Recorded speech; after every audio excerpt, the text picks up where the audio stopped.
Hello everyone, আসসালামু আলাইকুম। কি অবস্থা সবার? তো অনেকদিন পর আপনাদের মাঝে ইউটিউবে বড় ভিডিও নিয়ে এলাম। তো 4-5 মাস আগে আমরা ফ্রেন্ড সার্কেল মিলে গিয়েছিলাম ঘুরতে চট্টগ্রাম মিরসরাই খৈয়াচড়ি পাহাড়ে। তো আজকে সেই অভিজ্ঞতা আপনাদের সাথে খুবই ক্ষুদ্র পরিসরে শেয়ার করব। আশা করছি ভিডিওটি না টেনে সম্পূর্ণ ভিডিওটি দেখবেন এবং নতুন হলে আমার চ্যানেলে সাবস্ক্রাইব করে দিবেন। তো চলুন কথা না বাড়িয়ে ভিডিওটি শুরু করি।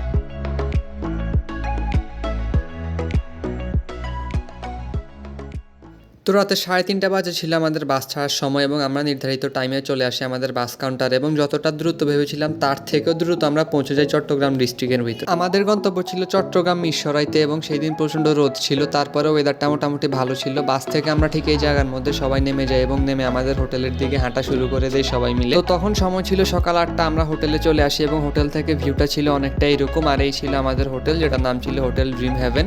তো আমরা দেখতে দেখতে সবাই মিলে রুমে চলে আসি এবং রুম থেকে আপনাদের সবাইকে একটু আমাদের বাইরের ভিউটা দেখানোর চেষ্টা করি। তো আপনারা তো জানেন রোদ বা গরমের মধ্যে ঘোরাফেরা করাটা একটু কষ্টের, কিন্তু কি করার, এত দূর থেকে যখন এসেছি তখন বের তো হতেই হবে। তো আমরা সবাই অনেক টায়ার্ড ছিলাম, যেহেতু অনেক জার্নি করে এসেছি, তাই সবাই মিলে একটু রেস্ট নিয়ে নিলাম এবং তারপর রেডি হয়ে সবাই বের হয়ে পড়ি আমাদের খৈয়াচড়ি পাহাড়ের উদ্দেশ্যে। হোটেলের বাইরে থেকে সিএনজি নিয়ে মাত্র 10 মিনিটের মধ্যে আমরা চলে আসি খৈয়াচড়ি পাহাড়ের প্রবেশ মুখে এবং এখানে আমাদেরকে বলা হয় যে দোকান থেকে নাকি আমাদের অ্যাংলেট কিনতে হবে, না হলে পাহাড়ে উঠা যাবে না, চলতে পারবো না। তো কি আর করার, আমরা তাদের কথা ধরে পায়ের এই অ্যাংলেটগুলো কিনে নিলাম এবং এটা কতটা যুক্তিপূর্ণ ছিল সেটা পরে আপনারা জানতে পারবেন। তো যাই হোক, সবাই মিলে হাঁটা শুরু করি এবং আমরা খালি পায়ে যে হাঁটছি, এখানে প্রচণ্ড গরম ছিল, অর্থাৎ রাস্তায় পা দেওয়া যাচ্ছিল না।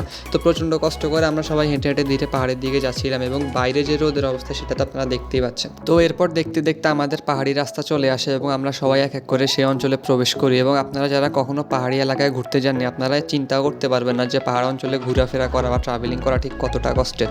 অর্থাৎ এখানে রাস্তাগুলো উঁচু নিচু হয়ে থাকে, আপনার হাঁটতে প্রচণ্ড কষ্ট হবে। তারপরেও আমরা এসেছি যখন ভিতরের দিকে যাচ্ছিলাম। আপনারা যারা ইন ফিউচার কোনো পাহাড়ি এলাকায় যেতে চাচ্ছেন, যেমন খৈয়াচড়ি পাহাড় বা চট্টগ্রাম চন্দ্রনাথ সীতাকুণ্ড পাহাড়, আপনাদেরকে বলে রাখি পাহাড়ি অঞ্চলে ঘুরতে গেলে কিন্তু প্রচুর এনার্জির প্রয়োজন হয়, তাই ভেবে চিনতে যাবেন। এসব উঁচু নিচু পাহাড়ি অঞ্চলে হাঁটাহাঁটি করা, ভিতরের দিকে যাওয়া আসলে খুবই কষ্টকর। তো যাই হোক, আমরা সবাই যেতে যেতে প্রায় ঝর্ণার কাছাকাছি চলে আসি এবং এখানে আসার পর আমরা সবাই মিলে একটু বিশ্রাম নেই, কারণ হাঁটতে হাঁটতে সবাই প্রায় ক্লান্ত। তো তারপর দেখা যায় যে এখানে আমাদেরকে বলে ভিতরে যাওয়ার জন্য টিকিট নিতে হবে, তাই আমরা সবাই দাঁড়িয়ে সেখানে সবার জন্য টিকিট কিনে নিলাম এবং ভিতরে প্রবেশ করলাম এবং এখানে আস্তে আস্তে আমরা পানির স্রোত দেখতে পাই। পানির এই ধারাবাহিকতা দেখে আমরা বুঝে নিই যে হ্যাঁ, সামনে হয়তো কোনো বড় ঝর্ণা আছে এবং সেইভাবে আমরা সামনের দিকে এগোতে থাকি।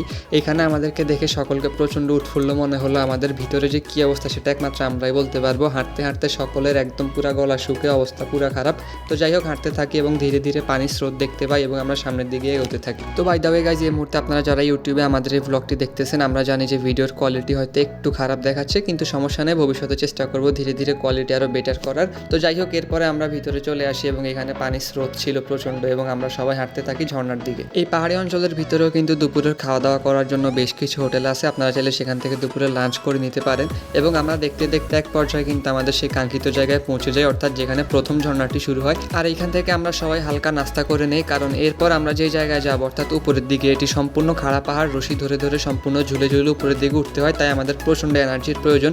আর এই কারণে আমরা সবাই এখানে কিছু ঠান্ডা লেবু শরবত এবং কিছু নাস্তা খেয়ে নিই, যাতে শরীরে কিছুটা এনার্জি পাই। তো এখান থেকে খাওয়া দাওয়া শেষ করে আমরা এবার যে হাঁটা ধরি এবং এইবার শুরু হয় আমাদের ট্যুরের আসল কষ্ট, অর্থাৎ এতক্ষণ যে রাস্তাগুলো দিয়ে এসেছিলাম সেগুলো মোটামুটি হাঁটার মতো ছিল, কিন্তু এটা ছিল একদম সোজা খাড়া পাহাড়। এই পাহাড়ে আপনি রশি ছাড়া উঠতেই পারবেন না এবং এখানে আমি বলতেছিলাম যে কোন পাপ করছি জীবনে যেই জায়গার মধ্যে আসলাম। তো যাই হোক, আমাদের ফ্রেন্ড সার্কেল সবার অবস্থা একদম খারাপ হয়ে যায় এখানে উঠতে এবং ওরাও আমাকে বলতেছিল যে কোন জায়গায় নিয়ে আসলি তুই, যে এখানে এত কষ্ট হইতেছে আমাদের উঠতে। তো কি আর করার, আসছি যখন আমাদেরকে উপরের দিকে যেতে হবে, কারণ উপরের দিকে আরো অনেক ঝর্ণা আছে। সত্যি বলতে এই খৈয়াচড়ি পাহাড়ে নাকি মোট 13টা ঝর্ণা আছে যতটুকু আমরা শুনেছিলাম, কিন্তু আমরা হাঁটতে হাঁটতে এক পর্যায়ে এখানে এসে থেমে যাই, কারণ আর বেশি যাওয়ার মতো অবস্থা আমাদের কারোরই ছিল না, কারণ এতটুকু উঠতে উঠতে আমাদের সবার অবস্থা একদম খারাপ। তাই আমরা সকলে ঠিক করি যে এখানেই গোসল করে ফেলবো। পানিটা অনেক ঠান্ডা ছিল, তাই আমরা এখানেই ভাবি যে একটু এনজয় করে চলে যাব, কারণ নিচে যে গ্রুপটা ছিল সেখানে আপনারা দেখতে পাচ্ছেন যে ওই ঝর্ণাতে অনেক মানুষ ছিল, কিন্তু উপরে আমাদের এখানে খুবই কম মানুষ ছিল, কারণ এতটুকু উপরে কিন্তু সবাই উঠতে পারে না। তো যাই হোক, আমরা কিন্তু সবাই মিলে এখানে যথেষ্ট পরিমাণ চিল করি, একসাথে অনেক এনজয় করি। এতটা দূর হেঁটে আসার পর যখন আমরা এখানে ঠান্ডা পানিতে গোসল করি তখন